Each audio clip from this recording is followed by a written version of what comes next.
मी सोमनाथ बळवंत पवार. आमच्या पेंकरपाड्यात जी घटना घडलेली आहे त्याबाबत पोलिसांकडून कोणतीही कारवाई करताना दिसून येत नाहीये. आरोपीची बहीण महिला बालकल्याण सभापती यांनी पीडित मुलीच्या कुटुंबियाला धमकावले, ऑफिसला बोलून धमकावले, परंतु पोलिसांना अर्ज करून 23 तारखेला पोलिसांना अर्ज केलाय तरी सुद्धा पोलीस कोणतीही कारवाई करत नाहीयेत. याच्याने असं समजून येतं की पोलीस कोणाच्या तरी दबावाखाली काम करत आहेत आणि कुठे ना कुठेतरी आरोपीच्या बहिणीला वाचवण्याचा प्रयत्न करत आहेत. या कारणास्तव आम्ही या प्रमुख 5 मागण्या घेऊन इथे उपोषणाला बसलेलो आहोत. सध्याच्या परिस्थितीला जर एका सामान्य व्यक्तीच्या घरात असं घटना घडली, एक सामान्य व्यक्तीवर जर अशी घटना घडली असती तर त्या संदर्भात, त्या आरोपीच्या संदर्भात जेवढे पण त्याचे नातेवाईक त्यांना गुन्हेगार म्हणून ठरवला असता.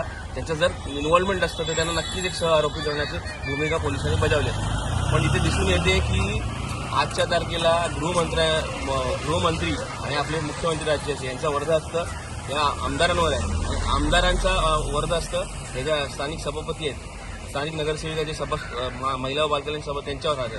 म्हणून त्या कारणाने ह्या राजकीय दबावाखाली पोलीस पुढची कारवाई करण्यात इच्छुक दिसत नाहीये. त्यासाठी आम्ही आज इथे उपोषणासाठी बसलेलो आहोत, एकदिवसीय उपोषणासाठी बसलेलो आहोत.